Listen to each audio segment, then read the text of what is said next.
Okay အားလုံးမင်္ဂလာကျွန်တော်ဒီတစ်ခေါက်က merchant trade ရဲ့ new update လေးကိုမိတ်ဆက်ပေးချင်ပါတယ်ဆိုတော့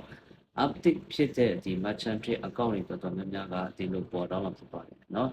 ဒီနားမှာ login ဆိုတာပေါ်တယ်ဒီနားမှာscan and pay ဆိုတာပေါ်တော့တာပါเนาะဆိုတော့အရင်တော့ဆိုရင်ကျွန်တော်တို့က merchant trade ကscan pay မှလုပ်လို့မရဘူးပေါ့เนาะဒီပြော UN သမားတွေဆိုရင်ပေါ့เนาะဒီ company ရဲ့QR code တို့ပဲ scan ပေးလို့ရတာဖြစ်ပါတယ်အခုဆိုရင်ကြိုက်တဲ့ဘဏ်ကိုကျွန်တော် scan ပေးလို့ရလို့ QR code တွေနဲ့ရောကျွန်တော်လက်ခံလို့ရနေဖြစ်ပါတယ်ဆိုတော့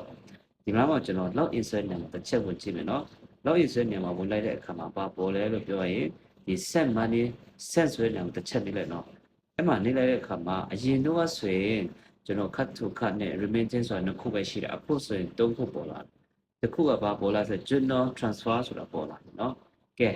ဒီမှာကျွန်တော်တစ်ချက်ပြန်နေကြည့်မယ်เนาะအဲ့ကျွန်တော် transfer ဆိုနေတဲ့အခါမှာ new transfer ဆိုတာပေါ်လာပေါ့နော်အဲ့ဒီ new transfer ကိုတစ်ချက်ပြန်နေလိုက်ပါနေလိုက်တဲ့အခါမှာ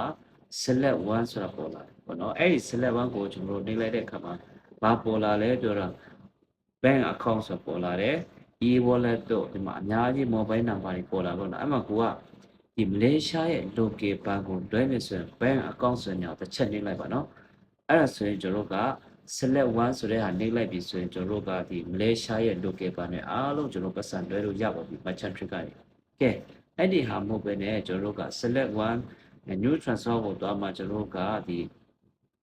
select one ဆိုတဲ့နေရာမှာ e-wallet ကိုရွေးလိုက်မယ်ဆိုတော့ကျွန်တော်တို့က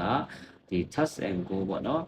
ဒီမှာ e-wallet ကိုရွေးလိုက်မယ်အဲ့မှာအောက်မှာ select one ဆိုတာရှိတယ်အဲ့ဟာရွေးလိုက်မယ်ဆိုရင်ကျွန်တော်တို့ကဒီမှာ big pay တို့ shopee pay တို့ပေါ့နော် touch and go ဟိုအောက်ဆုံးမှာရှိတယ်ကဲအဲ့ဆိုကျွန်တော်တို့က touch and go စီပတ်စံလွှဲမယ်ဆိုလဲဘယ်လိုရတယ်လို့ touch and go စီကနေ merchant trick စီကိုပတ်စံထည့်မယ်ဆိုလဲအဆင်ပြေနေပြီနော်ဆိုတော့ merchant trick ကအရမ်းမိုက်တယ်ရမ်းမိုက်တယ်အရမ်းကို update ဖြစ်လာဆိုတော့ကျွန်တော် touch and go ဆိုရင် wallet limit က9000ပဲရတယ်နော်တစ်လမှာ9000ပဲရတယ်ဒီထက်ကျော်သွားပြီဆိုကျွန်တော်တို့က account limit ဆိုမှပိတ်လိုက်ရတာပေါ့အဲ့လိုဖြစ်သွားတာပေါ့နော်ဆိုတော့ merchant trick ကကျွန်တော်2000အထိထည့်လို့ရတယ်နော်2000အထိထည့်လို့ရတယ်အဲ့ဒါကြောင့်ကိုက UN ကရှိတယ် passport ရှိတယ်ပေါ့နော် permit မရှိရင်တော့ကိုယ့်ရဲ့passport ကတက်တန်တစ်နှစ်လောက်ရှိတယ်ဆိုရင် merchant trick account ဖွင့်ထားပါအရန်ကိုအဆင်ပြေရတယ်ကဲတည်တာနားမလည်တာရှိရင်ကျွန်တော်ရဲ့ comment မှာမေးလို့ရပါတယ်ကျေးဇူးတင်ပါတယ်